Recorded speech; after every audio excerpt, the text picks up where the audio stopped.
Well, welcome to our discussion of the days of preparation for Mount Sinai. The whole idea of the preparation for Sinai, the idea that we can't just jump into Shavuos. Somehow this was a holiday that required prior preparation. So in order to understand that, we need to look at chapter 19. Chapter 20 in Exodus, in Shemot, in Parshat Yitro, is all about the Ten Commandments themselves. There's a whole chapter of preparation. That itself is strange. But you think, let's get it over with. Let's get the Ten Commandments. If it's about the Ten Commandments, let's have the Ten Commandments. But apparently, people like to refer to it as the revelation. It wasn't just an event where we learn the Ten Commandments. Okay, got it, that 1, 2. Rather, there's something here about some kind of revelation of some other experiences. We had a lecture yesterday from Moshe Lichtenstein. It wasn't only about learning, it was about some kind of experience as well. At this point, I'm going to share my screen with you, and we'll look at the verses. We'll look at that chapter 19 together.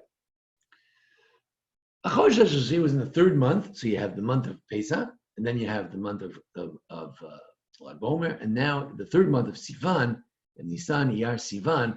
In this month of Sivan, today is the second day of Sivan. On that month of Sivan, on that very day, they came to Sinai. Which day? All it says is that it was in the third month, but which day was it? And if we don't know which day it was, how are we supposed to figure out when they got the Torah? So the rabbis say, well, this day, Bayom Hazeh, and there are other places where it says on this day. So therefore, it says this month shall be beginning of the month, Hazeh. So maybe it's the first day.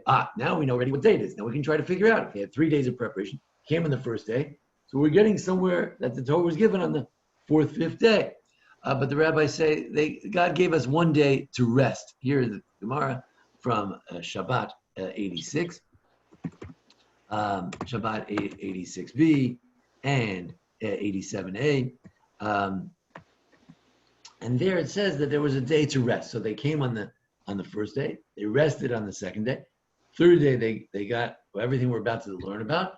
And then they had 3 days from that day, from tomorrow, that's Tuesday, Wednesday, and Thursday, with the Shlosh Mehagbalah, the 3 days of preparation. They say it was just like this year, Rosh Chodesh was on Sunday, and they got the Torah. Well, it's supposed to be getting the Torah on Shabbos. So if you say that they had a leap month, then Rosh Chodesh would be on Monday, and Shabbos, they got the Torah, the 6th day would be on Shabbos. If you say that it was not a leap month, like usually in our calendar, the way we have it today, Nisan, Iyar is not a leap month. It's just 29 days. So then Rosh Chodesh was this Sunday, and then they got the Torah on, they would have gotten the Torah on Friday. But most people agree that it was given on Shabbos, so either it was a leap month, or it was actually given on the 7th day, and the Torah was given on the 7th day, Sunday being the 1st, Saturday being the 7th. We have the advantage outside of Israel. We get both ideas. We had the first day is on Friday, and the second day is on Shabbos.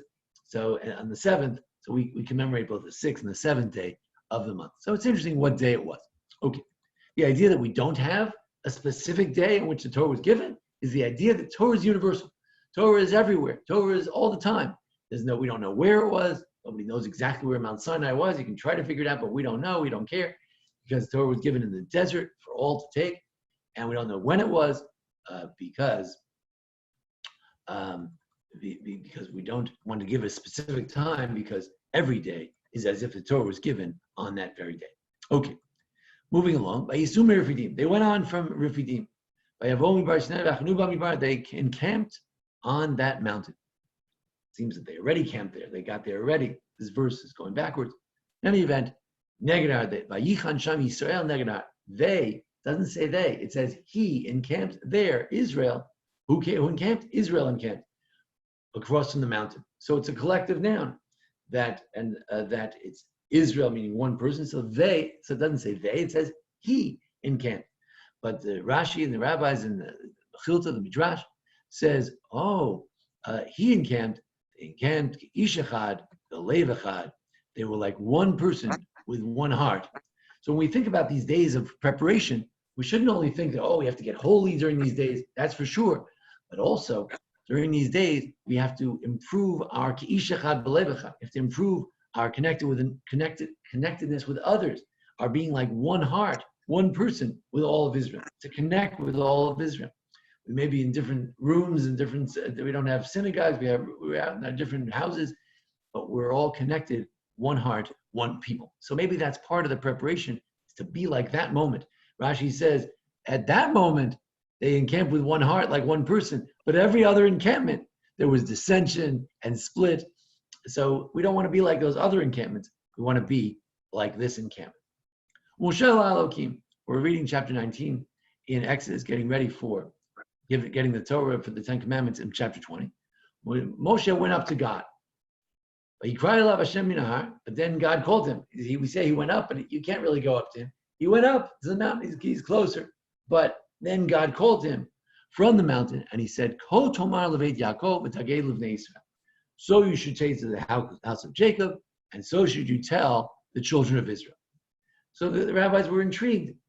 All of a sudden, two different expressions: the house of Jacob, the Beis Yaakov, and the children of Israel. So this is where we get the expression Beis Yaakov. The Rashi says, no, the Beis Yaakov are the girls, the women, and that's why you have to tomar. You speak to them softly, but tagid, in a stronger sense, in a more harsh way, you speak to Bnei Yisrael. That's the men. So there's an idea here that the rabbis thought it was important to emphasize that everybody had to be here, that it was important in this case to have the men and the women. It's a beautiful description by Rabbeinu Bachye, perhaps, a little bit anachronistic, but he means well. Rabbeinu Bachye, a student of the Ramban, he says as follows, which I don't have a translation. He said it was told to speak to the women first, to teach them the ways of musar, proper conduct, derech eretz, proper behavior, proper values, proper character.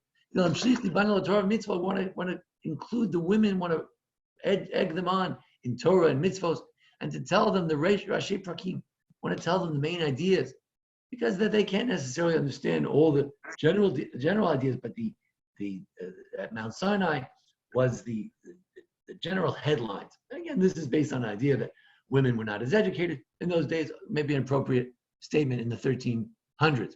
He says, and the women also, the good woman is the reason for the Torah, that it can continue, that she can bring her child to the house of study, because she's in the house and she feels bad about him and she desires him, she misses him, but she has to somehow get him to go to school, to leave the house, and if she does that, then he'll always be attached to the Torah. And therefore, he says that women should always pray when they light the candles, that for their children, that they should light up with Torah. That's a special prayer we have about lighting up with Torah. Mira and Sa'olam. Why do they make a prayer when they light the candles? Because they're doing a mitzvah. When you're doing a mitzvah, your prayers are more heard.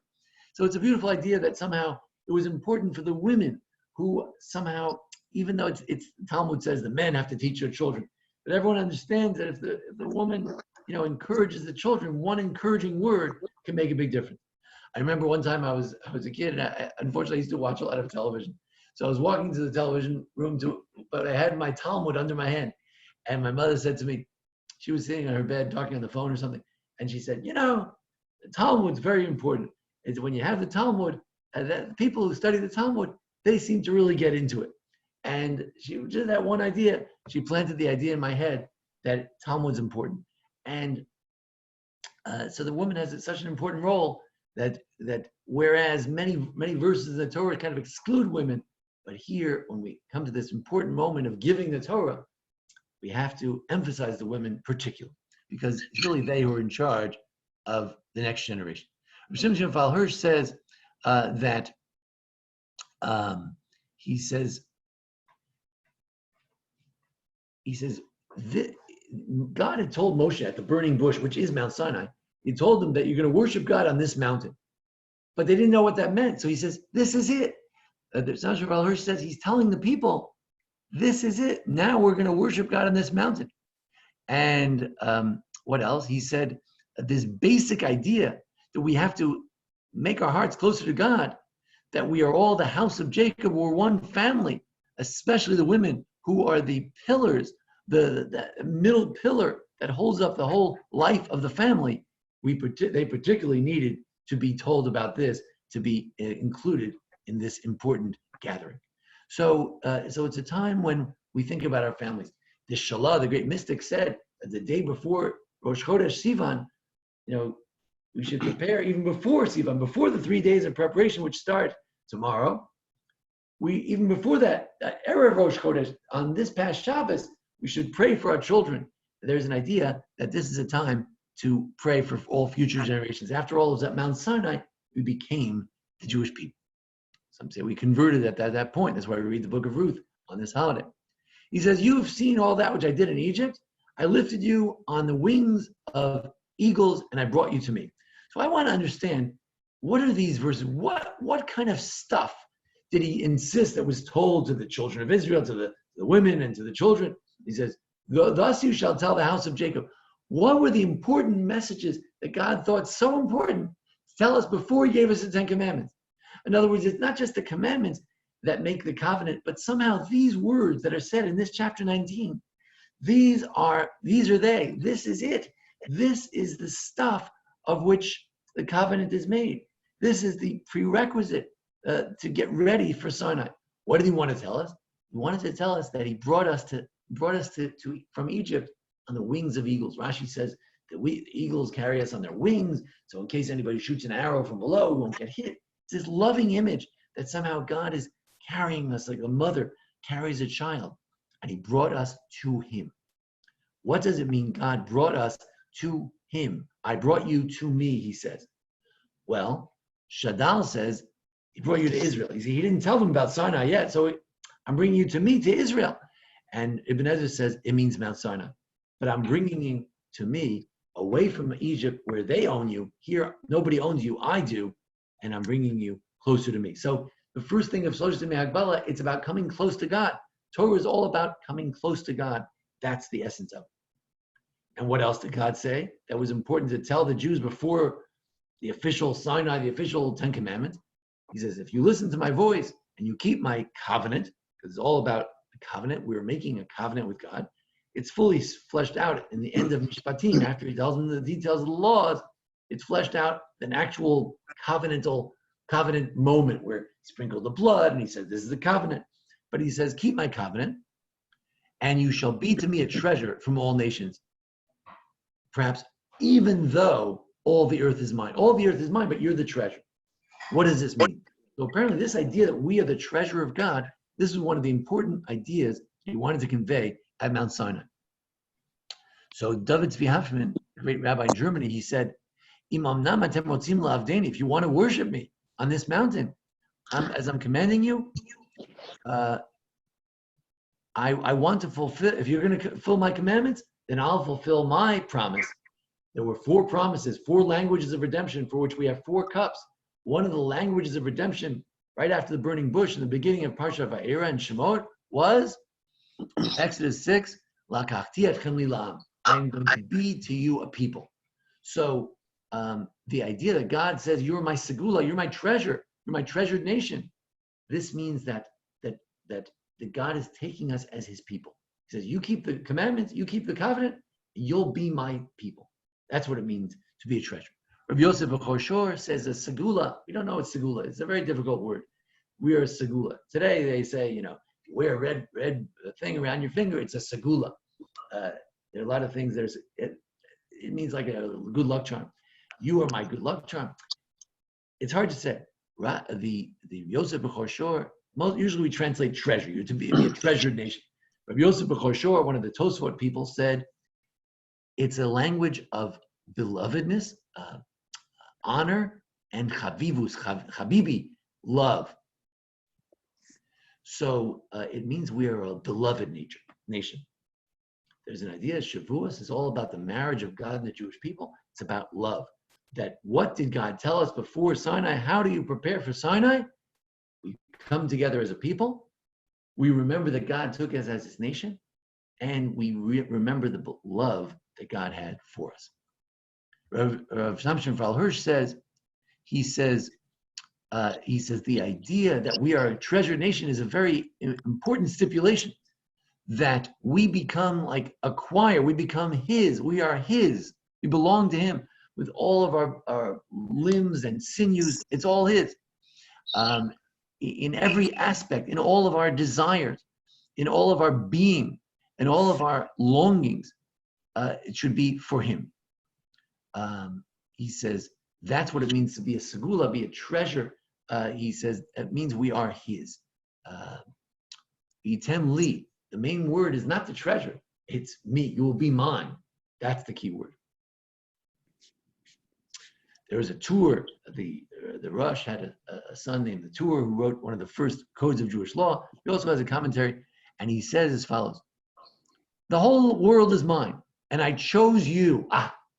This is it. We always say, Asher Bach Rabbi, God chose us. When did God choose us? Was it with the taking us out of Egypt? Was it with the 10 plagues? Was it when he chose Abraham? So I believe that the Torah is emphasizing that no.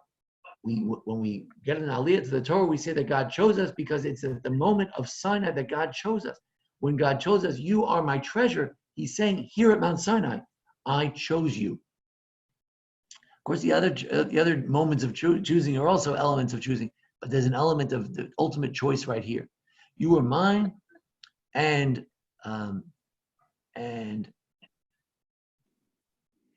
I chose you to be mine. Now, the Meshech Chochmah lived in the sort of 19th, Meir Simon, he lived in the end of the 19th century to the 20th century. He said something a little more universal. What does it mean? You are my treasure, but the whole land is mine. What's this dichotomy between you are my treasure, I choose you, but the whole world is mine? What is he saying? So he says, even when others worship God, or God as chief God, you're still special. In other words, even if you want to say, as it says in, I think, the prophet Malachi, that everybody worships God. You think you're special? The whole world worships God. Go to any pagan and ask him, who's the chief God? Say it's God. God is the God of gods. So everybody worships God. Even the least monotheistic people today, the Hindus, they also worship God. Certainly the Muslims, certainly the Christians have different aspects of God, but they know there's a Father. So are we still special? If everybody becomes monotheistic, or in the end of the days when everyone will be monotheistic, then are we still special? So he says, even still. He says as follows. He says, what does it mean when it says, Halud Hashem Kol Goyim? One day all the nations will praise God. Ki gavar aleinu chasto. Because he gave us a special kindness that through us, all the world praises God. So the whole world belongs to me.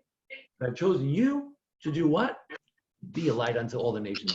There's an allusion here to the prophetic Isaiah idea that we're here not just to be special, but to be a prophet, to be a light unto all the nations as well. I'm sorry if I'm not having so much group participation today. I have to have a meeting at 12, so I have to rush. You are to be a kingdom of priests and a holy nation.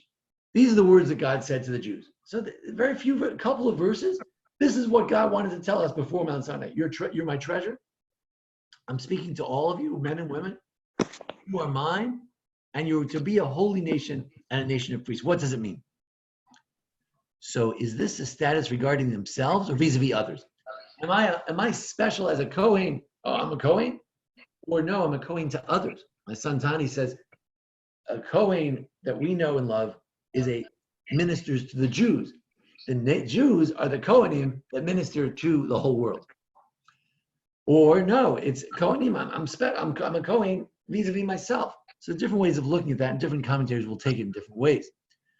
What does it mean to be a holy nation? So again, the tour that Rabbi Yaakov Baal HaTurim wrote an important code of Jewish law. He says, if we would have merited, we all could have been high priests. And one day we'll go back to that status. Well, every Jew will be a priest, as it says. I forgot exactly where it is, but one of the prophets, it says, Atem Kohen Hashem Tikru. You will be known as the Kohanim. All the nations of the world will call us the Kohanim. We are the priests among all the nations. Every Jew. Sphard-Beth was also very much into this idea. He says, if we would have merited, we all would have been Kohanim. One day we will be that. And etc. Now, then Moshe, so you say, okay, good. So before Mount Sinai, God told us we're special. Okay, that's nice. A nice introduction. Let's stop here. But then there's this weird interplay. Ayavo Moshe, Moshe came and he called the elders and he told them everything God commanded. Okay, fine. And the whole nation answered together, and we were together. Unity is a very important part of these days of preparation. And they said, whatever God says, we will do. Did they miss the point? Did God ask them to do something, or was it not something? And God returned their words to God. Is that appropriate? If Jews say something, Moshe has to tell God what they said? Isn't it obvious? So you could say, well, Moshe is being polite. He's not going to say, well, God, you know what they said. I'm not going to discuss that. Let's move on. When you talk to God, you have to speak as if he's a person, and you tell him things that are being said. But it's still very strange. And what is he going back to tell them? So I think it's clear that what we have here is a covenant. When you have a covenant, you have to have an agreement from both parts. It's not just like the rabbi said that God stuck the mountain over our head and said, even if you don't want it, I'm giving it to you no matter what, whether you like it or not. There's an element of covenant. Covenant means it's a two-sided contract. It's a two-sided covenant which we both enter. And Moshe had to tell God that, yes, the Jews have officially accepted. And they all answered, we will do it. And God told Moshe. And Hashem says to Moshe, look, I'm coming to you in the cloud. So finally we find out why they're at Mount Sinai. Until now, if you can imagine, the Jews don't know why they're at Mount Sinai. So he says, let me tell you something. I'm coming to you in a cloud so the people can hear when I speak to you, and then they'll believe you forever. And Moshe told the words of the people to God. So Moshe is like going back and forth. God said this, the Jews said that. He's going up and down. He's like getting a lot of exercise. And Rashi says that there's something here that doesn't meet the eye. There's something that we don't really see in the verses explicitly, but it's there. And that is as follows. He says, I heard that they want to hear from you, because it's not the same thing if you hear from a messenger like me as they're hearing it in person. And then he says 4 key words, which I often preach about on Shavuos. Ritzonenu, lirot, et malkenu. It is our desire to see our king. In other words, the Jews said, you want God to speak to Moses and then we're going to give a rubber stamp? No way. We want to see our king directly. So there's a tension here between, on the one hand, God says, stay away. And the Jews say, we want to get close. And then the Jews hear the voice, and then the Jews say, keep us away. Go, Moshe, you speak to God. We don't want. There's a give and take. There's a going and coming. It's called in Chassidus Ratzov Ashov, first chapter in Ezekiel. They came forward and then they ran back. They came forward and they ran back. They wanted to get close. They didn't want to get close. But there's an idea of the love affair here. It's the Jews want to go greet God. They want to go out like a chassan and kala. And there's a whole debate in the Midrash. What did the Jews say? So Rabbi Yossi Aglili says that Moshe told them to watch out, not to get too close. One rabbi says that he told them to make sure they accept the Torah with joy. That's what these days are about. It's about being excited about it. And even the tough parts of the Torah we should accept with joy. And the other rabbi was what Rashi quoted, that the Jews told God, we want to see our king. So Hashem tells Moshe, sanctify them today and tomorrow and clean their clothes. What does it mean to sanctify ourselves? And here we get to a key point. If tomorrow is going to be the 3 days of Hagbalah, 3 days of preparation, Tuesday, Wednesday, Thursday, just like the original year when they came on Rosh Chodesh, on Sunday. This is just like the original year. If there are 3 days, what are we supposed to do on these days? So he said, sanctify yourself. What does that mean? So David Tzvi Hoffman quotes the commentaries. Ibn Ezra says that, he says, what does it mean to purify? With water. They should go to some kind of mikveh. They had to find an oasis and purify themselves with water. And that's a traditional rabbinic idea that they converted to Judaism here and they had to go to the mikveh. But the Ramban says, no, it's not just about washing your clothes. It's about being holy. And what's being holy? To stay away from women. Although in general, marital life is a mitzvah, but when you want to be a prophet, like Moses, you have to stay away from our physical lives. And he told them to stay away from their wives for 3 days.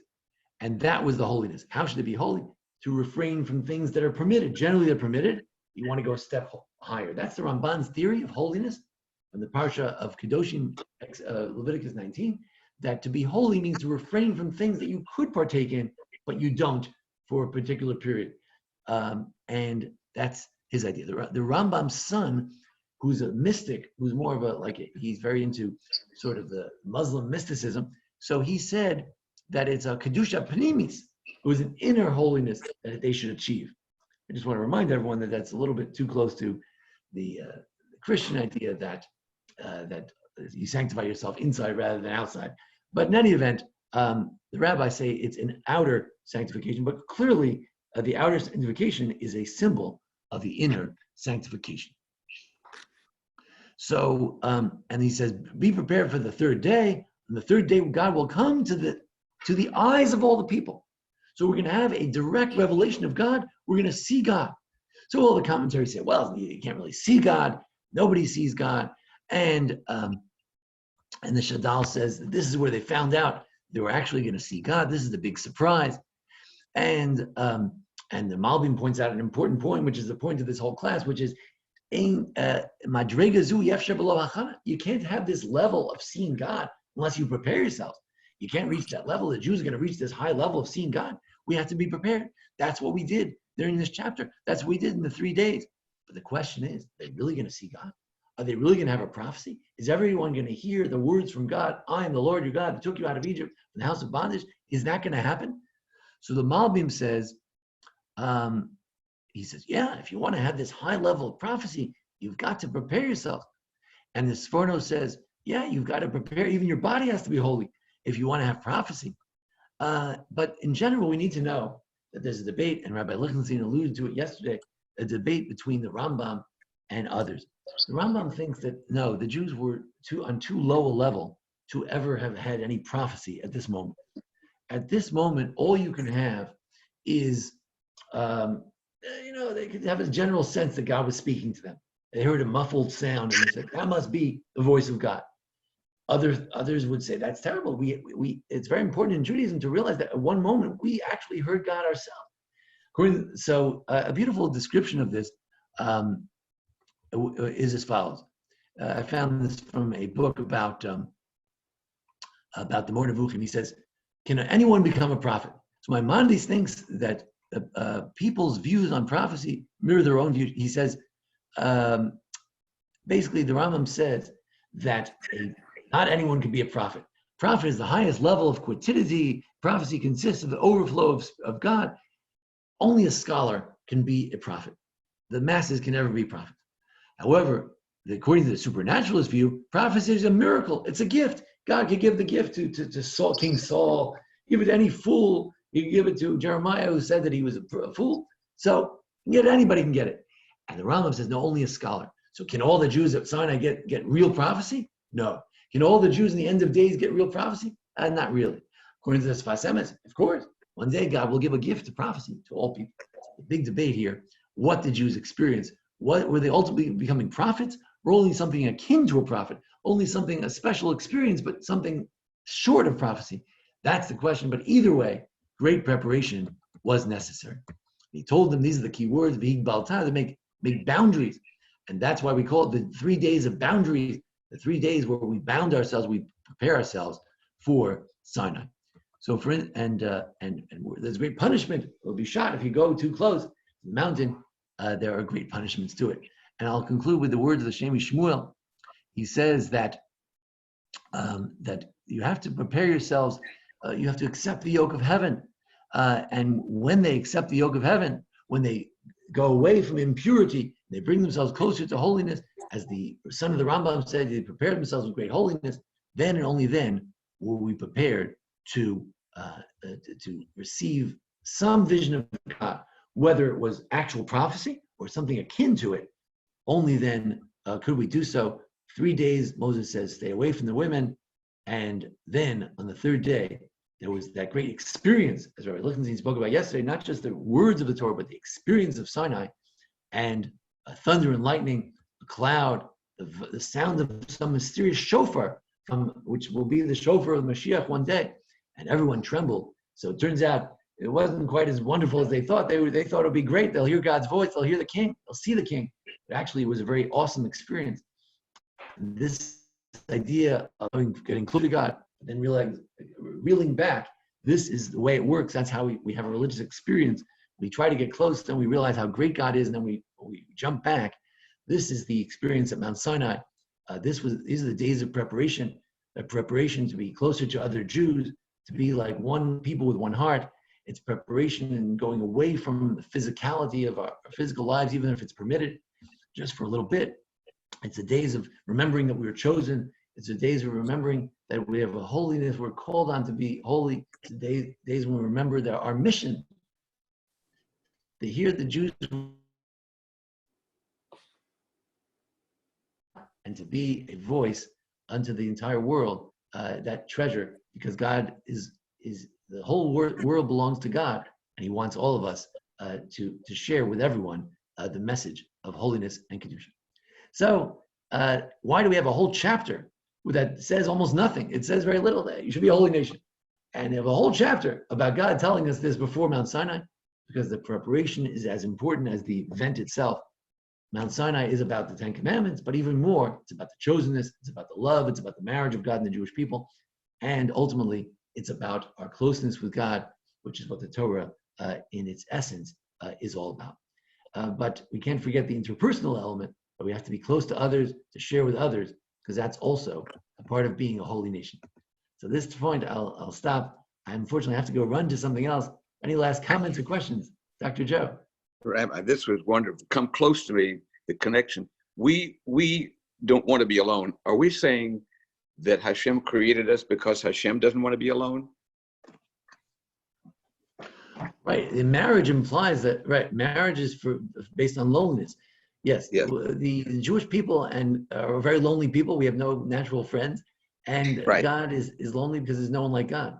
So right. It's a natural marriage, they say, between us. But it's like God reaching out to us.